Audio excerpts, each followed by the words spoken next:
Okay, good afternoon, everybody. Thank you so much for taking the time to join this webinar session in collaboration with CFA Society Emirates, myself and Binod. First and most importantly, we send our thoughts and hope to you and your families are well and in good health given the current challenging situation that we find ourselves in. The reason why we've put this presentation together, this webinar session, was off the back of the CFA recently announcing that they are going to be delaying and postponing the June exam. Now, as a CFA level 3 candidate myself, it threw you off in terms of your preparation slightly. So I was very interested and thought it'd be a good opportunity to get a guest speaker in Binod, who I'll introduce to you later on, who'll be going through and addressing some of the main pitfalls, also some of the main strategies that candidates should be looking to implement, which positions them well for success the next opportunity we get to write the actual exam. So just to give you a quick introduction to myself, my name's James Savastano, and I actually moved to the Middle East in 2014. I've also worked out in Asia, and my current role is with Lazard Asset Management, which is a global asset manager. I work on the institutional sales team. So my day-to-day role is to work very closely with the Middle East institutional community, discuss some of the main challenges that asset owners and allocators face in different market regimes, the underlying investment objectives of the institution, and then discuss specific investment strategies that will help position them to help them achieve their goals across the public market spectrum. So just to give you a quick introduction about my education, so I actually hold the IMC from CFA UK. I'm also a member of the CFA Society Emirates and of the Institute, and I'm also a CFA level 3 candidate myself. So I'm actually looking forward to hearing Binod share some of his views later on in the presentation. So in terms of the structure, I'll provide a quick update on your society here in the region, and then I'll pass you on to Binod to go through the strategy in more detail. And there will also be a Q&A session allocated at the end of the webinar session where we'll be addressing some of your questions. So you can actually feel free to address your questions through directly into the chat box whenever you like, and we can start addressing these.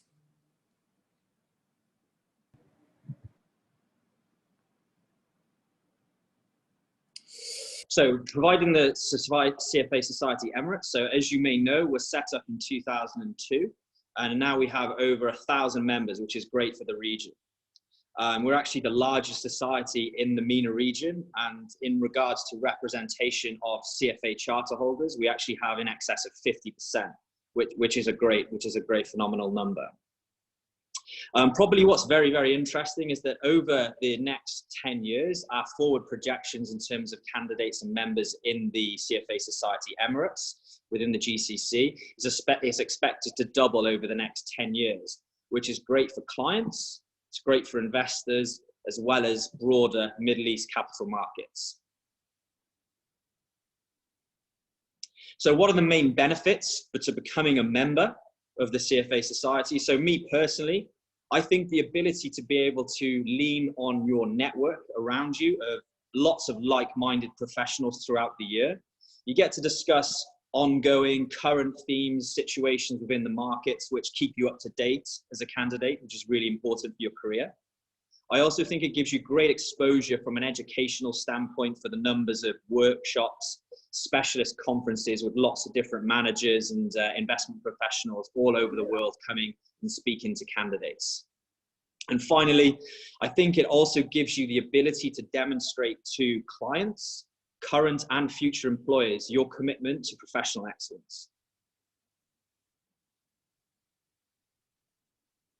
So just to touch on the Career Center, so we've actually been doing a lot of work on improving and enhancing the portal here. So we could always do with your help within the candidate pool to essentially help us gain some more traction. The main and ultimate objective of the Career Center here is to match top employers globally and regionally with the best regional talent. So it also gives you the opportunity to get unique job opportunities where it may actually only be open to specific CFA candidates and members. So it's a very unique proposition. I think that overall now, especially given the current environment, we may already have a little bit more free time on our hands. This will allow you time to go on, refine your CV, update it onto the portal, and then you essentially become seen by global employers. So how do you create a profile? It has to say it's very, very straightforward. It'll probably take you around 5 minutes. You essentially access the Career Center through your CFA Institute credentials, username and password, which we usually use to log in. You essentially then adjust and update your CV, and then you essentially accept the terms and conditions. And once that's done, you immediately become visible to any future employees here in the region, but also globally for any upcoming searches that they may be going through within the CFA portal. So without further ado, I'd like to introduce our guest speaker. Lots of you may have already met him or spoken to him in the past. Binod.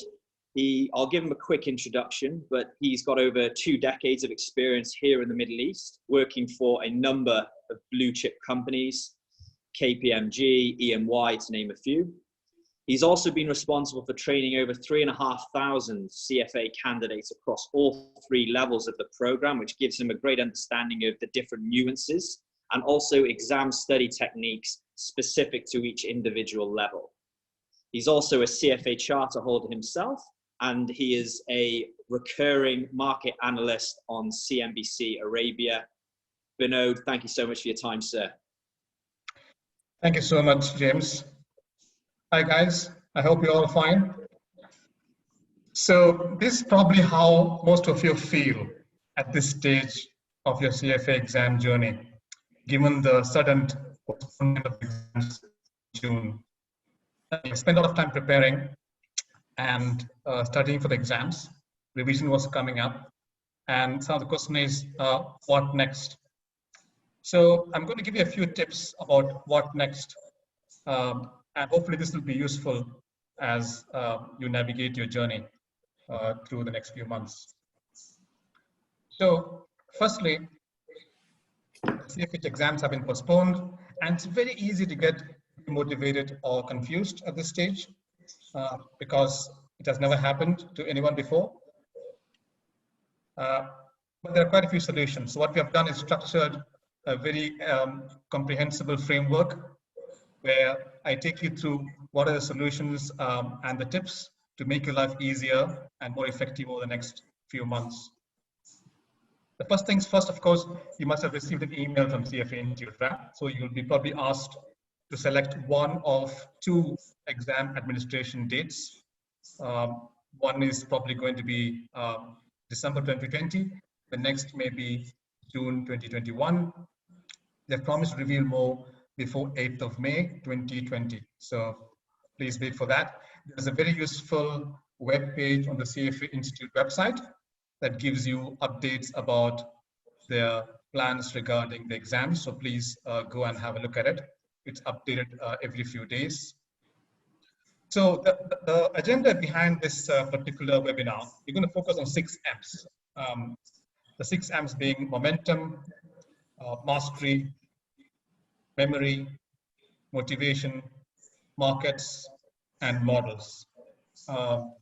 And we will discuss what you could do under each of those 6 buckets over the next few months to help you prepare for the exam and not lose motivation and not lose momentum. Yeah, that's going to be the framework. Let's start from here now. Before we go further, some assumptions, right? Some health warnings, so to speak. I'm assuming, James and I are assuming that you have finished at least 50% of the curriculum, that you are on track, and you are on track to write the exam, and that you are not starting now, which is a possibility. But even if that is the case, we have some tips towards the end of the presentation. So don't run away. Yeah? Some tips for you as well for this. So the first point I want to talk about is momentum, because the first thing that comes to your mind is, you know what? The exams are so far away. It's very, very tempting to stop, take a break of a few weeks or a few months even, chill. Well, you can't go on vacation because there are no flights going anywhere. and start much later. The problem here is that, first of all, you should not delay. You should take the exam at the earliest available opportunity. Yeah? Because, and I've seen this before in a non-coronavirus situation, if you stop studying entirely and you have a big gap, you may lose momentum, which means starting again becomes a problem, the starting problem, as I call it in CFA. Yeah. I mean, you may have been studying frantically. So I don't mean stop, but slow down. No more sprinting, more of a long marathon. Walk. Actually, you can actually walk a marathon, by the way. Walk, not run. Yeah. Which also means that you should finish one reading of the material by, say, the approximate dates, by the way, yeah, by 15th June. One reading of the material, whatever you're using, one reading of the curriculum, I mean. Take a 2-week break and restart in early or mid-July. Yeah. And then from 1st July to 30th September, that's 3 months.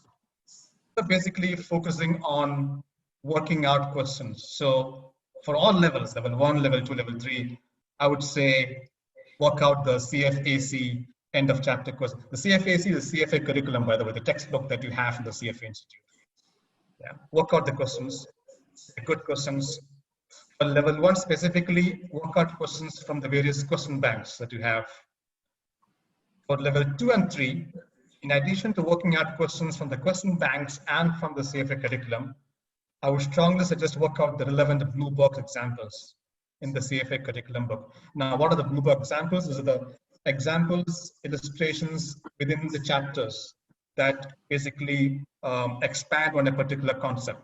Some of them are excellent, and they actually drill down the details and makes life easier for you. And what is enough? You know, I use the word enough, right? Work out enough. Well, enough means try and sort of nail at least 65% score on when you're doing tests or when you're doing problem solving on the key topics by 30th September. Now, what are the key topics? Well, you would know it. You should know it. If you don't, worry not. We're going to talk about key topics as well when we go into a level by level breakdown very soon. So hang on. That's the first part, momentum, right? Keep going. Slow down, but keep going. The second part is about mastery. Now, mastery is about going more into depth. It's about diving deeper, understanding the material better, especially in CFA, which has lots of tough material which you need to spend lots of time on. And you and I know very well what the tough items are, right? You have economics, you have quants, you have derivatives, my favorite topic. Yeah. Not as it's, or even economics for that matter, and ethics. Please read from the CFA curriculum. The reason is CFA curriculum is, and anyone who's opened the book would find out it's very detailed, goes into a lot of depth.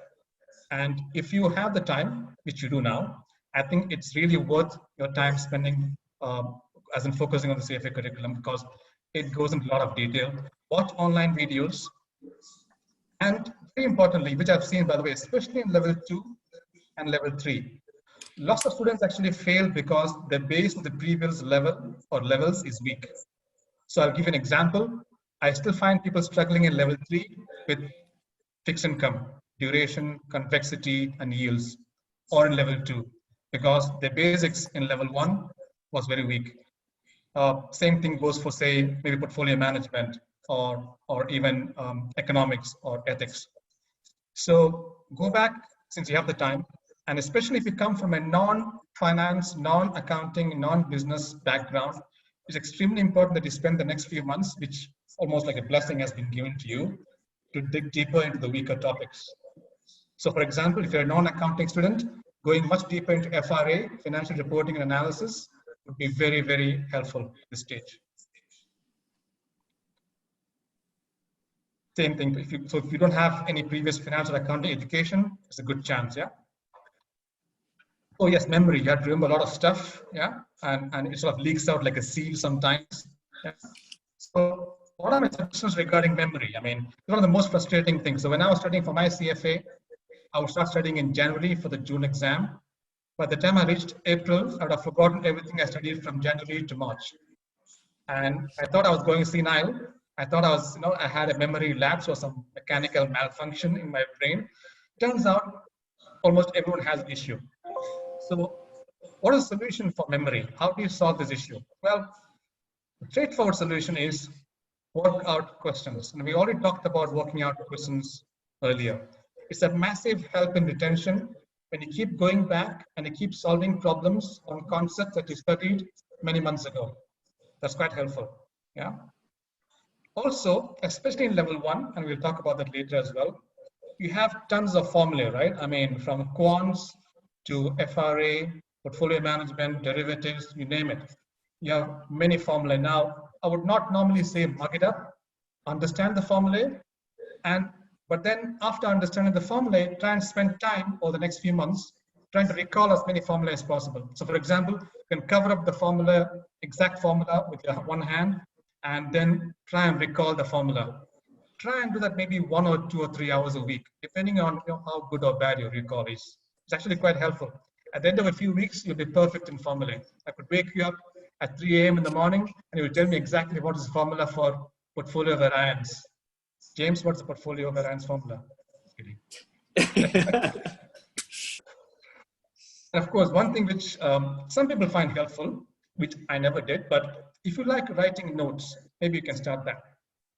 I mean, as in taking your own notes, as in writing a concept in your own words, as opposed to what's there in the curriculum book or the study material. You have two benefits here. One benefit is, as you write, you always understand better. When you write in your own words, I mean. And secondly, for some reason, when you write in your own words, it gets embedded deeper in your mind, making it much easier to recall. The only downside here, and of course it's obvious to you, is note taking can be a pain. It can be a long and painful task. Long is not a problem because you have time.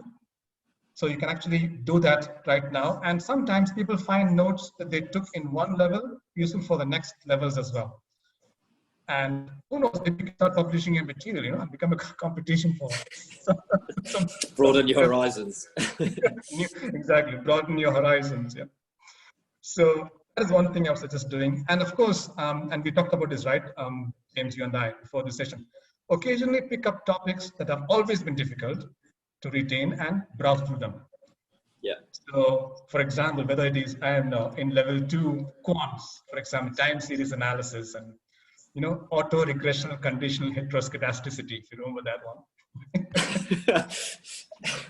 go through that, or the ISLM curve in level 1 economics, or the DuPont formula in level 1 FRA. I mean, pick your topic.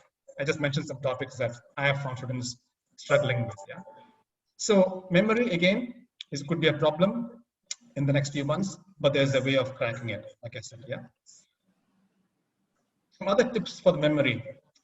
Revision, of course, you need revision, obviously, because regardless of how much you have been practicing or problem solving or reading over the next few months, you still have forgotten a lot by the time you reach October, November.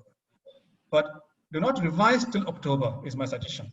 Probably start revision around mid-October. We'll come to the timeline, the suggested timeline.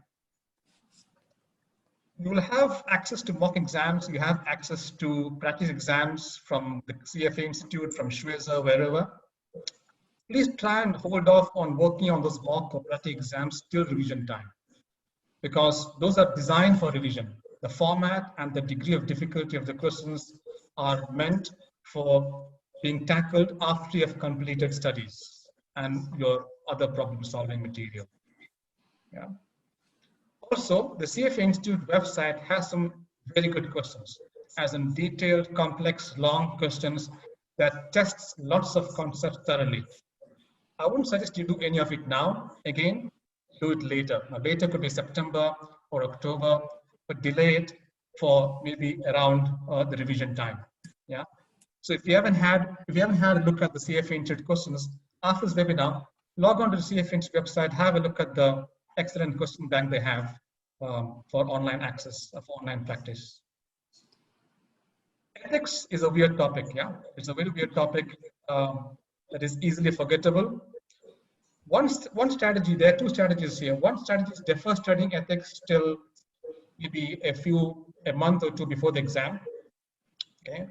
The other strategy, again, depends on what you want to do, is I mentioned that you study ethics from the curriculum book, CFA curriculum. So maybe you can read maybe a few pages of the curriculum every week over the next few months. And trust me, whether it is level 1 or level 2 or level 3, ethics is best read from the curriculum. not from prep material. Definitely. I mean, if you want to revise, use prep material. I don't know whether you agree, James. Definitely. I think that the closer you get to the curriculum when it comes to ethics is paramount to your success, because the exam will reflect the content from the CFA books directly. There you go, validated by an expert. And of course, since you've forgotten a lot, extend the revision, please. Normally, whether it's level 1 or level 2, level 3, revision normally would take 3 to 4 weeks or maybe 2 to 4 weeks. In this case, you have the luxury of being able to extend the revision, which means, again, more of recalling the concepts, more problem solving, more mock exams, more practical exams over the revision period. So maybe do it over 5 to 6 weeks instead of the normal shorter period. Now, at this point, after having covered momentum, the first 3 M's, right? Momentum, mastery, and memory, I want to dig a little bit into each level.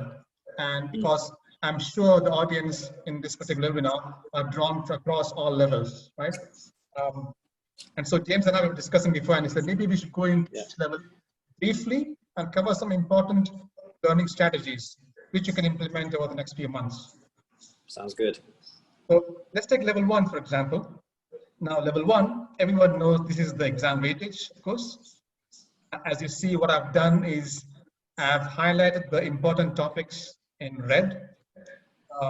And the other topics, I don't suggest you skip them. When I said important, please don't say, Binod and James definitely said in the webinar, you can skip the other topics and you pass. That's not what we're saying. All we're saying is those topics are more likely to help you pass. They have higher exam weightage, and some of them are a bit tricky as well in terms of complexity, especially if you don't have a quants or accounting background. So ethics and FRA, top 2 weights in level 1, followed very closely by equity and fixed income, followed of course by quants, economics, and corporate finance. The 3 small boys, derivatives, alts, and portfolio, they give about 18%.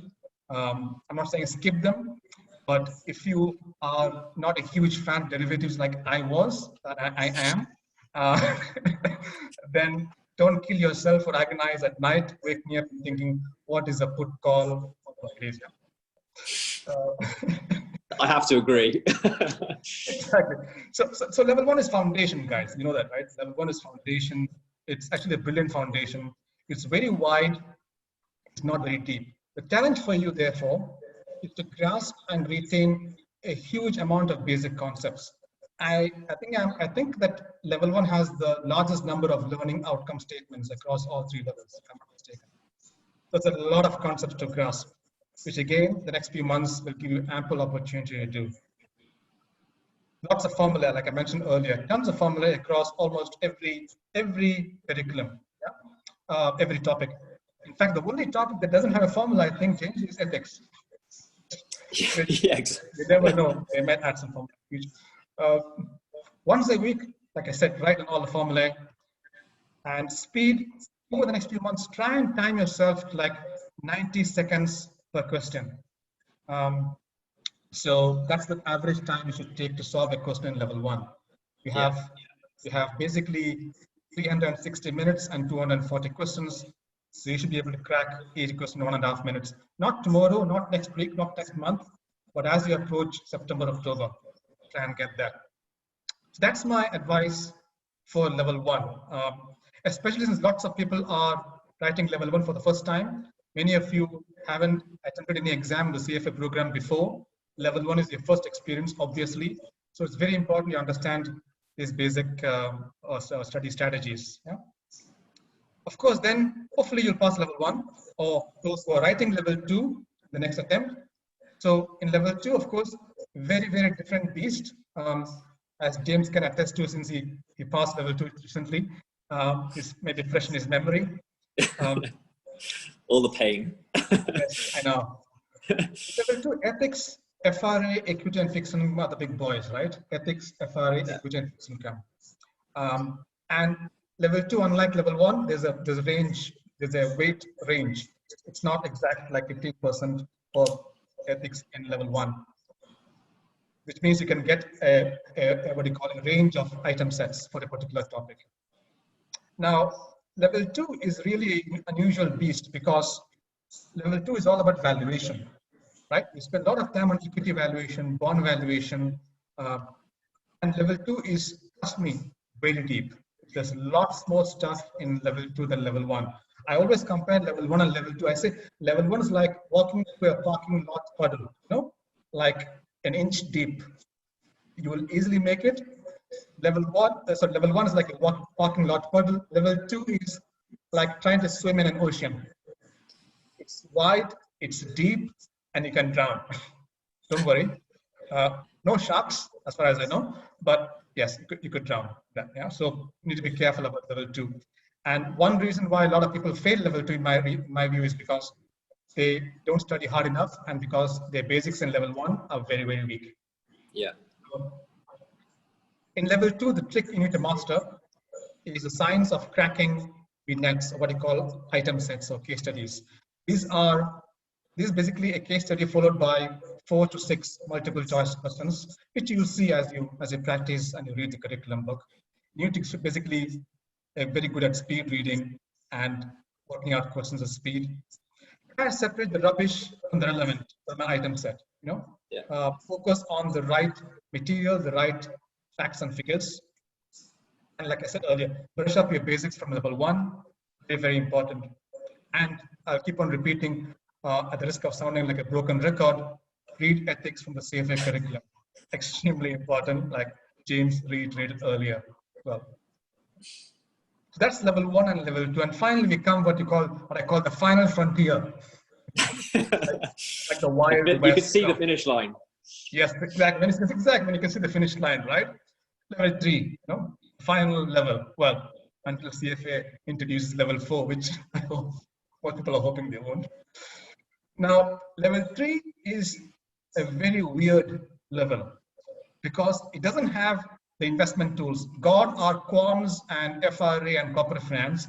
And some people are probably hoping, saying, what a relief. We had enough of FRA and economics and quants. Economics is a very small topic, relatively.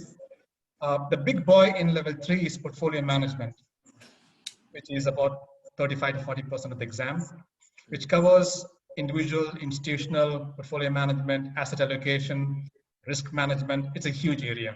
It has multiple topics within portfolio management. Now, level 3 is very weird and people underestimate it at their own peril. It's weird because it's very focused on portfolio management. It's also the level where you have basically application. You have to apply concepts. It's no longer bugging up 10 items or 5 items or 3 formulae or whatever it is. It's basically applying what you learned in the previous levels and level 3.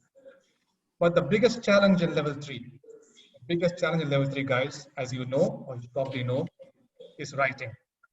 I will say, Binod, come on, what are you joking? What do you mean writing? You have been learning writing since I was so high, Well, boys and girls, writing in level 3 is a very different ball game. You have 3 hours and 11 essay questions to answer, and you open the page at 9 a.m. and you're looking at the first essay question and you have a complete blank in your mind. That's when things can go pear-shaped. So, practice writing. You need to be able to write quickly, concisely, clearly. I'll repeat, quickly, concisely, clearly.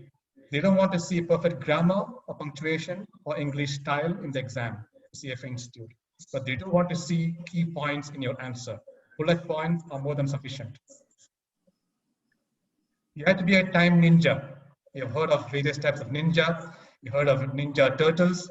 A time ninja basically means you have to be amazing at time management. When you have 10 or 9 or 11 essay questions and you have 3 hours, trust me, the clock goes by at an amazing speed. I'll give you my story very briefly to scare you a bit, because I like saying scary stories. Level 2, when I was writing level 2 in June 2004, was essay in the morning, unlike now. Halfway through the exam at 10:30 in the morning, out of 12 questions, I'd done only 4. You can imagine the panic that I had. For about a minute, my mind just froze. I couldn't think. Luckily for me, I remembered that I shouldn't screw up the exam because of a temporary glitch. I recovered quickly enough, and I somehow finished the exam Not all 12, barely 8 or 9 questions. Fortunately enough, the last few questions were derivatives, so it didn't really matter.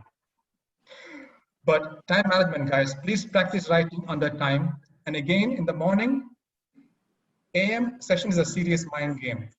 The serious mind game because the first time you're writing in the CFA exam, in level 1 and 2, you had the comfort of multiple choice questions, right? I mean, you could basically guess and you had a 33.33% chance of getting it right. Or you could sort of say that, okay, I think this looks like the answer. In level 3 morning session, you don't have that comfort. It's actually quite unsettling in many ways. So learn to be resilient, learn to move past questions you don't understand. Don't have a macro spirit and say, you know what, I am going to crack this question. I learned this 2 weeks ago, I'm not going to give up. Don't go there, that's bullshit. Okay, be resilient. If you can't answer it, move on. If you made some mistakes, move on. If you did badly in the morning, do well in the afternoon, etc., etc. And of course, my constant mantra, I think getting tired of me saying that right now, yeah? Read ethics in level 3 from the curriculum. Ethics questions in level 2 and 3 could be very tough, compared to which level 1 questions are a piece of cake. Yeah? That is basically about 3 levels, level 1, level 2, and level 3. And I mentioned that because it came just after the technical tips sort of regarding studies, which was momentum, mastery, and memory. So that's why I inserted these tips about the 3 levels. Now, I did say 6M. So you're wondering, what are the 3 M's, right? What are the 3 M's, Binod? Have you forgotten about it, maybe? No, I haven't, actually. The next one is the motivation bit, right? Yeah. Now, very importantly, you got to remember, it's like a war where you have more time to prepare. Refining exam and study strategies. Okay. Take a short break once in a while. Avoid burnout. Do not waste time overthinking about pass rates in June 2020 versus December 2020 versus June 2021. Just go write the exam, right? And very importantly, remember, is this control what you can. Yes, there are things that you will understand. There are things that you can control. The things that you cannot control. Yeah. So, for example, I go mountaineering a lot of times, and in mountaineering, for example, there are things which you can control and that you cannot control. Yeah. So, one thing that you can control are, for example, your fitness. You can control your what do you call the state of mind, your preparation. You can control the you buy. You can control the operator you go with. You can control the mountain you pick, by the way. You cannot control, when you go mountaineering, you cannot control the weather. You cannot control the terrain. You cannot control avalanche, crevasse, snowstorm, rainfall. Basically, there are a host of unpredictable factors you cannot control. So what you need to do basically is think about what you can control, which is yourself, your preparation, your mindset. Yeah. Secondly, like I said, a lot you can control: your health, fitness, great focus, discipline, motivation, lots of things. So that is definitely something that you should think about.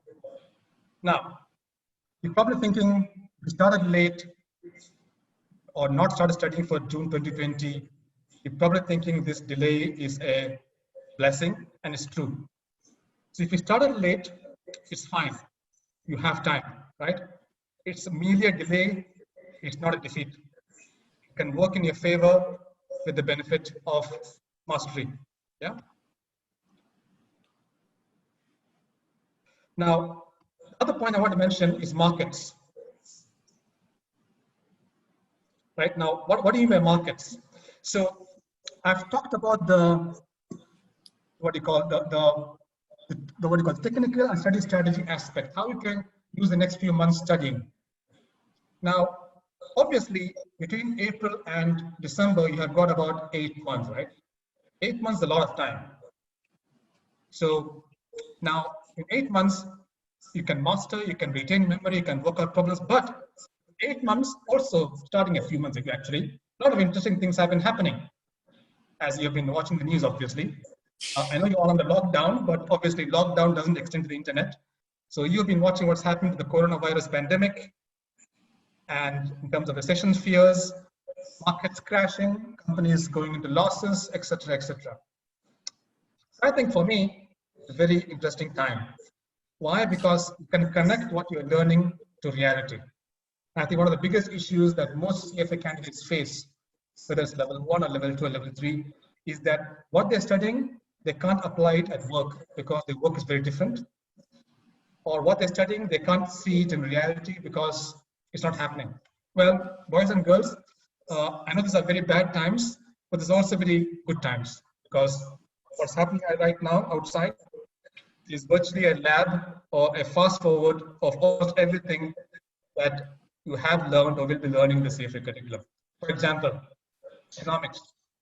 You're actually seeing massive deployment of fiscal and monetary policy throughout the world at unprecedented levels, with lots of questions being asked about the nature, extent, and timing of rate cuts, of fiscal stimulus, etc., etc.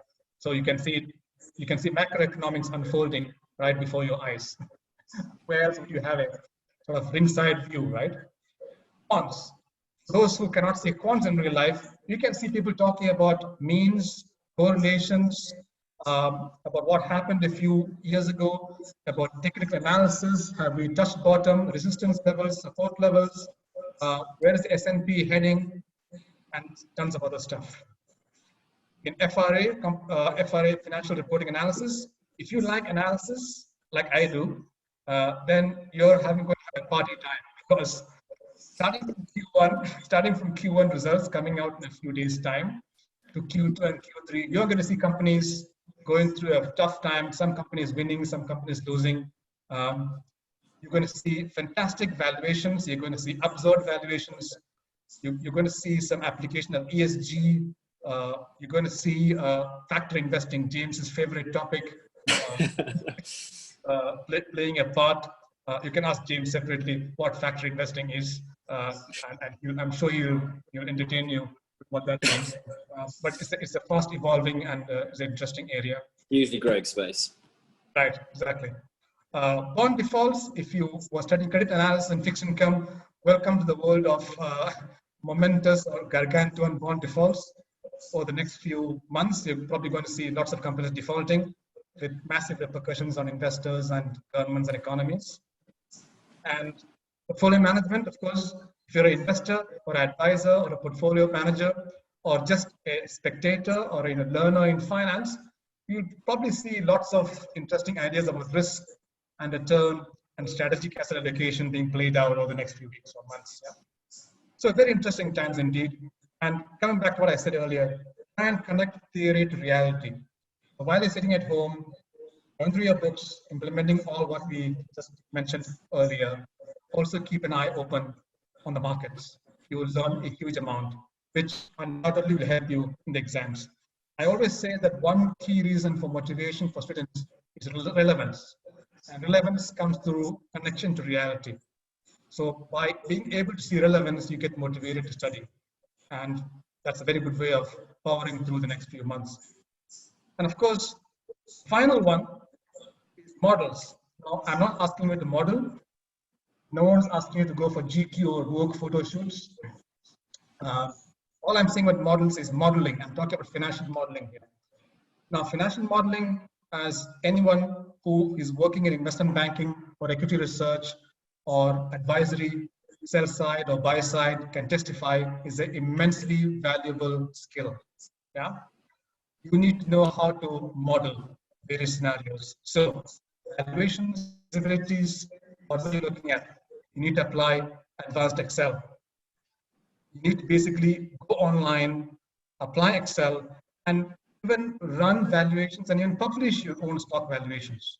You know? So one way of standing out, and this is a very important point, and I keep saying that on LinkedIn and other media, I find that I think that most students and or candidates or members haven't or are not making an attempt to stand out, because for the next few months you're going to see a very, very tight job market. You're already seeing massive unemployment in the US. You'll see that in other parts of the world. You're going to see lots of supply shocks and demand shocks. But very importantly, in the financial services investment management space, you're probably going to see a sharp fall in the number of vacancies and openings, whereas the supply remains the same. So how do you stand out? I keep saying as well on social media. You need to stand out by basically proving to people that your knowledge is beyond theory, beyond the CFA curriculum, beyond just passing exams. Go basically study companies. Look at Reliance or Amazon or what do you call Total or any other company. Look at the business model, analyze it, set up Excel, run evaluation, show it to people, publish on LinkedIn, etc., etc. You have time for that as well. Yeah. So that's basically my spiel on the 6 M's. Yeah? Now, are you an early bird or a slow riser? James, are you a slow riser or an early bird? Early bird. Early bird. Now, 5 a.m. mornings. Periodic. What I, of course, and you know what I meant. What I meant was, have you started studying with this type 1? Or are you like a lot of people who are waiting to start studying? I started in October. Yeah, exactly. Actually, it's not a bad idea to start studying now. Although if you were writing in June, that would have been a very bad idea. So let me talk about the early birds, because I have a soft spot towards early birds. So I'm going to call them type 1, yeah, the type 1 birds.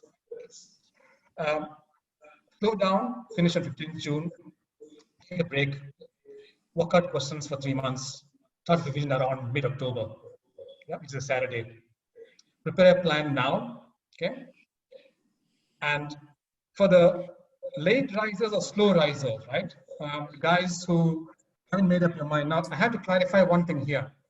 The CFA Institute on the website has recently, I think on 27th of March, clarified that if you haven't signed up for level 1 or 2 or 3 before the registration deadlines, before the official registration deadlines, despite the postponement of the exams to December or whatever, you cannot register for those exams again.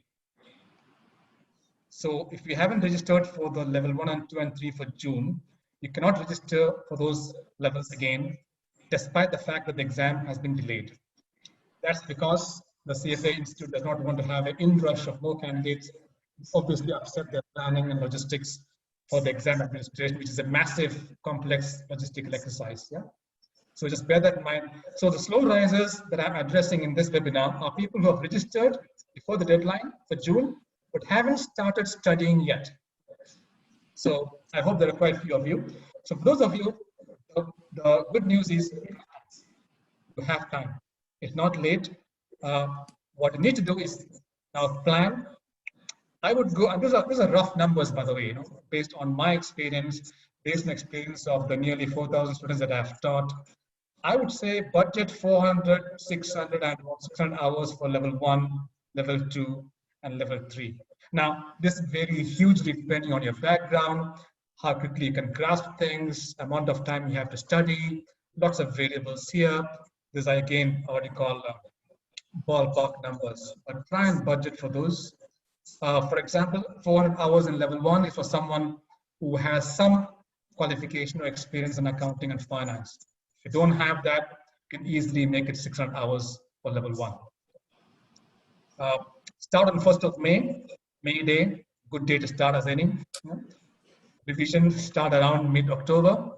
But again, just like for the early birds, please prepare a plan now as to how you will, how much time you'll spend on each topic, when, problem solving, allocation of time, revision, etc., etc. Yeah, that is a solution basically in terms of timelines. Yeah, right. So summary, right? Momentum, keep going. Slow down, but keep going. Take short breaks. Yeah. Mastery, dive deep, especially if you don't have previous knowledge of accounting or finance, or if you're tackling level 2 or level 3, which are quite deep and wide.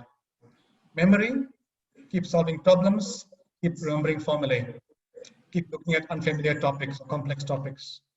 Motivation, like I said, I think this delay has been a mixed blessing. I would look at the positive side of it and say basically you can motivate yourself basically drive yourself further for the exam. Markets, like I said, fantastic opportunity to study the markets. I track the markets almost every day. I'm not suggesting you do that. A lot of interesting learning points from what the complex scenarios unfolding right now around you. And finally, modeling, very good chance to brush up your skills, develop a new skill of financial modeling. Yeah. Before we finish, as all of you know, I have a website and a podcast called The Real Finance Mentor. It's basically focused mainly on financial careers, and it's meant to talk to people who are practitioners or experts in technical and soft skills. So the whole idea was to talk to people who have faced challenges, cracked through the exams and the career, and succeed in the career, right? And can learn a lot from them. So I'm on LinkedIn, as most of you would know by now. I'm on Instagram as well. It's called The Real Finance Mentor. On Facebook, therealfinancementor.com. And my website, where you'll find all the blogs, articles, book reviews, podcast episodes. There are 5 episodes so far. There'll be one added every few weeks. Is therealfinancementor.com website. And you'll find it quite informative. I hope you log on and find it useful. Yeah. So with that, I'll bring my presentation to a close. Before I hand over to James, I've added a section on my website, therealfinancementor.com/webinar/exam delay. So we have limited time to answer questions today. And if those questions have not been answered by James and myself in the next 15 minutes or 10 minutes, feel free to go to this particular link, add your question, and I promise I'll try and get back to you at the earliest opportunity. But in the meanwhile, let's get cracking with the questions, and I'll hand over the reins to my capable host, James Savastano. Over to you, sir. Thank you so much, Binod, for your time. Really, really appreciate it. I, for myself, found that really interesting, especially as a candidate going through these unprecedented times. So just to kick off the Q&A, we've got a question here. What will be the strategy for a full-time working professional who wants to appear for level 3 in June 2021, but who is writing level 2 in December 2020? This is apparently going to give you around 4 months to prepare for leading up to the level because of obviously the delay for level 3 exam results being released. So what are your thoughts on that situation, Binod? Right.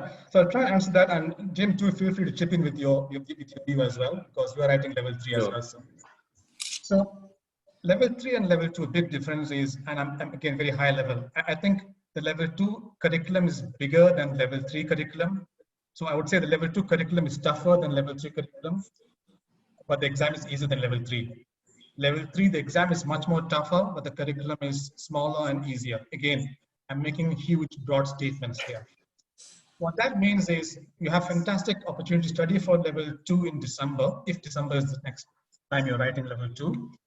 But then 4 months or 5 months is more than enough to write level 3, because level 3 really is about practicing the exam questions or practicing to write, like I said, quickly, concisely, and clearly. It's not going to be very tight if you manage your time properly. So we can talk about level 3 study tips later. We can exchange notes later after this webinar. But I think it's not a problem. We have no risk there. What do you think, James?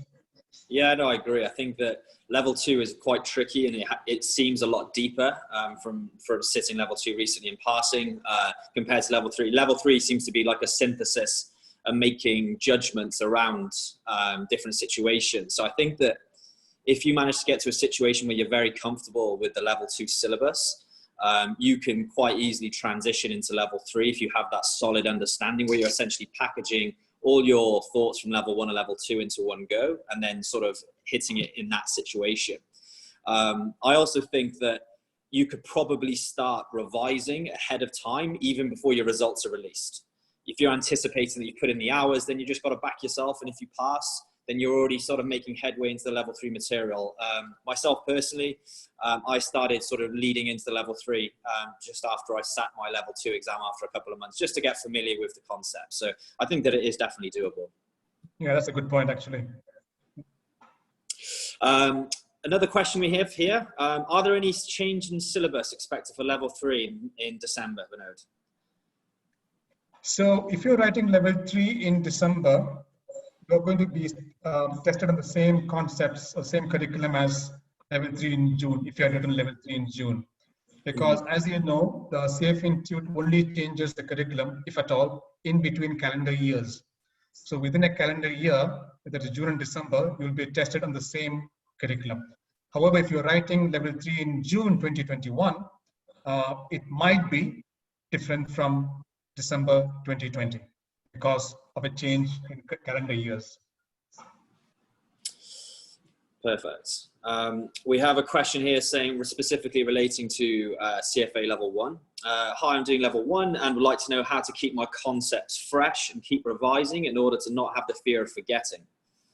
What type of strategy would you have for a level 1 candidate who inevitably goes through the sort of forgetful period where you do everything but then you forget it all? Yeah, exactly. I think there's someone who said there's something like forgetting curve or something, being a horse, forgetting curve. It's quite normal across any academic topic. I think what worked for me, I think what worked for you as well, James, we were discussing that before the webinar, is basically constant practice. So basically what happens is, suppose you study something in April and you open and you're practicing that in say July, you would have forgotten a lot of it. So but when you work out the question, you will be forced to recall it. And if you've forgotten it, you'll open the book again. So basically the act of solving a problem is going to trigger quite a few things involving relearning the topic. Yeah, that's one way of doing it. The other way of doing it, of course, is basically quickly browsing through topics. Maybe if you have a quick sheet or if you have some small summary, just have a look at it. So for example, the CFA curriculum at the end of each reading has a very good summary of what's covered in the reading. So maybe having a quick look at the summary will refresh the concepts. It's probably just 2-page or 1-page affair, bullet points, boom, boom, boom. You're finished, quickly refreshing the concepts about that reading. Yeah. Yeah. I think I agree. I think the only thing I would sort of add to that is that recall just becomes so important for level 1. So as Binod mentioned earlier, I think just writing out the formulae once every couple of days just to keep it fresh, it becomes a lot of muscle memory. And then just doing questions and keeping it familiar. I think it's a natural thing to happen. Is even when I was sitting level 1, that I was getting halfway through the material and I was getting frustrated because I was forgetting stuff that I just learned a month or so ago. But it all starts coming together, so it's normal to feel a little bit stressed that you're forgetting it. But I think just continuing sort of practicing and recalling that information, it becomes and sits a little bit fresher in your mind. Yeah. And I must add, actually, because I get asked this question a lot of times in class, is people get scared and worried and terrified, frankly, when they forget a lot. But I want to show you it's normal. I have gone through it. James has gone through it. Almost everyone who's written the exam and got the charter has gone through it. It's normal. This is why you need to have constant practice, and which is why you need to revise. So it's normal. There's a solution. There's a structure to it. It's perfectly solvable. Yeah. Don't worry about it. So we have a 2-part question here, specifically relating to level 3. So the last session on risk management, what are your thoughts, part 1, on reading directly from the material? And also, can you shed any light on the ethics section of level 3 regarding them adding JIPs as part of that reading now? I think you asked me the wrong question about the wrong person about risk management. but because of my affinity towards derivatives, obviously. But what I've heard from my students who studied level 3 risk management, if they find it complex, quite a few of them have said that CFA curriculum is excellent in explaining the application of derivatives and risk management, as it is in many other chapters in the curriculum. CFA curriculum does a very good job, unlike maybe other prep material which might be highly summarized. So I would suggest go through the CFA curriculum material, work out all the blue box examples, end of chapter questions, and see how that works from the derivatives application perspective. The other question about ethics and JIPs, I think ethics in level 3, sorry, has a 10 to 15% weightage. I think historically ethics and JIPs have been tested separately. At least that's what I've seen on past, in terms of what the the curriculum has said in terms of what exam weightage indicates. I think that might continue going forward, ethics and JIPS separately.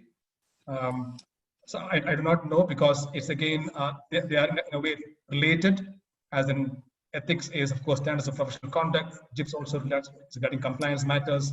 But again, I wouldn't worry too much, because ethics in level 3 are the same standards that you cover in level 1 and 2 with some added on stuff. And JIPS is basically lots of checklists and rules that you have to remember. They're not gray areas in JIPS, unlike ethics. So studying JIPS is straightforward. Do not worry about that. I've not heard of anyone basically, saying that studying JIPS was a nightmare. Other topics, but not JIPS. Yeah.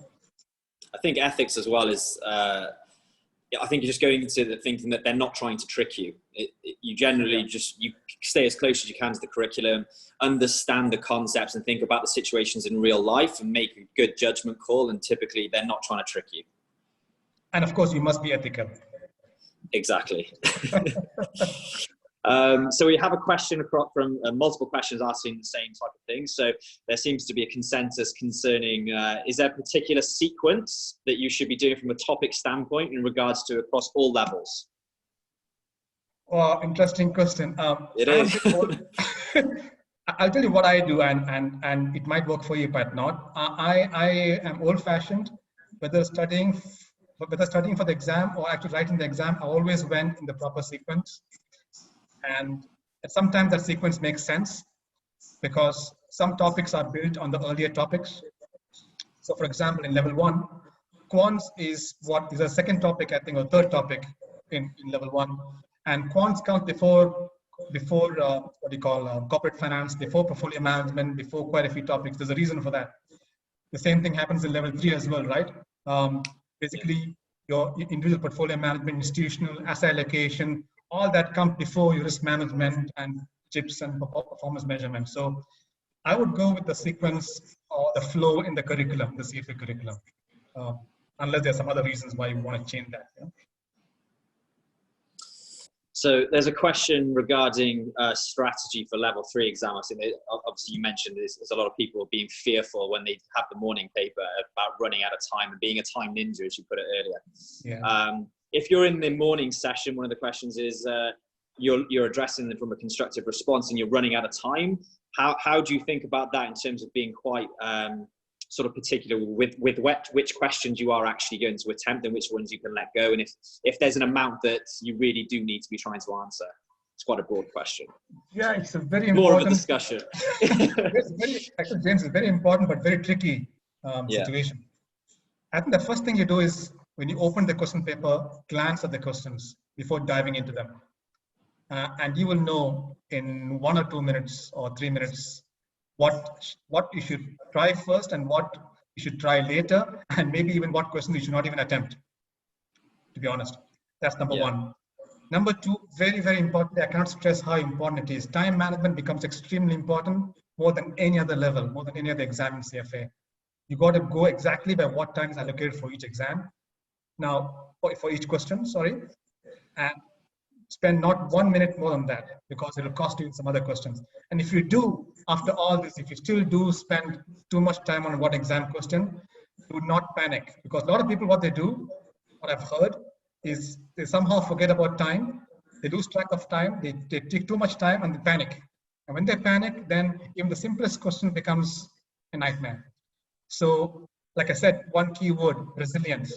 Be extremely resilient, because even if you're dealt a shock, recover from it and just finish it up. I know people who are like, they had 4 questions to answer in 30 minutes. Can you imagine? In the morning, four essay questions remaining in 30 minutes. But because this guy was so confident and so resilient and so mentally tough, he nailed it.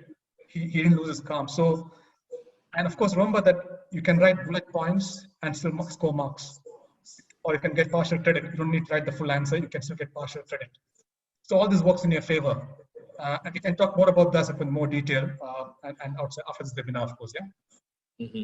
And we can start wrapping it up, but there's one question about sort of understanding how you actually apply the CFA curriculum into real life scenarios. You touched on earlier the current market environment and how candidates can actually deepen their understanding and their knowledge by actually applying it to real life situations. Can you sort of shed any further light on, I guess, potential suggestions? I think I've covered almost all the points. And anything else, James, you want to add apart from what I've already mentioned in the section on markets? No, I think most of all, yeah, I think you've covered that area. I think just being really sort of close to the main press regarding like Bloomberg, understanding the markets, and then sort of just translating that over. But I think that just if you try and embed yourself in the markets for as much as you can, you see it more frequently, becomes more easier to retain and recall that information.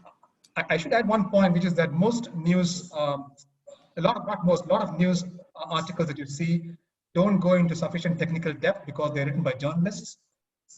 So when you read the news, maybe one exercise to think about is what's really happening.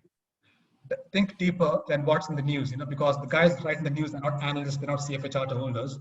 So think about the implications, connect it to other things. When someone talks about fiscal policy, think about macroeconomics, think about GDP growth, for example.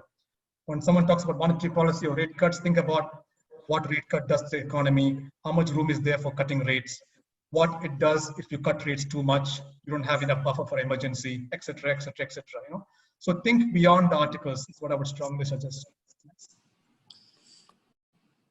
And then I think we should just wrap up with one question regarding the level 2 syllabus. Talking specifically about the fintech reading, which has been added. Clearly the CFA is continuously evolving the curriculum to reflect the evolving nature of the investment management profession. Someone's asked, how can you apply the fintech type reading in sort of real life scenarios, as clearly it's quite theoretical, and sort of how can you essentially deepen your knowledge within that area? Any thoughts? Interesting question, because it's a new and rapidly evolving area. I think the CFA Institute website has lots of online resources. There are blogs, there are podcasts. There are some very good publications by the CFA Institute research wing on fintech. So I think the curriculum doesn't cover much. Of course it can't. But if you go to all these publications made continuously by the CFA Institute research wing on application of fintech, for example, to asset management, or application of fintech to equity research, you'll find some fascinating applications going on. But just Google. I mean, Google is your friend as usual, and you'll find lots of applications every month or so. Yeah. I think that also if you actually leverage the CFA Institute's website portal, there's a lot of the financial analyst journal on that website is very useful. You can search for specific topics across asset classes or even fintech specifically in this scenario. And there's a lot of thought leadership and white papers which have been written by CFA charter holders and members around the world. So again, you can familiarize yourself from there. So before we wrap up, I know maybe some of you may not have been able to ask questions because of time constraint. That's understandable, but the website, therealfinancemender.com/webinar/exam delay. Feel free to post your questions immediately after this webinar. And over the next 2 hours or 3 hours, I'll try and answer as many as possible, so that you find maximum or get maximum value from this webinar. Yeah. Perfect. Thank you so much for your time, everyone. Really appreciate you taking the time on your weekend to come and join us for this webinar in collaboration with CFA Society Emirates. Be well and be safe. And as Binod mentioned, you can post your questions on there and we can start addressing them. Thank you so much for your time. Thank you, guys. You have a nice day.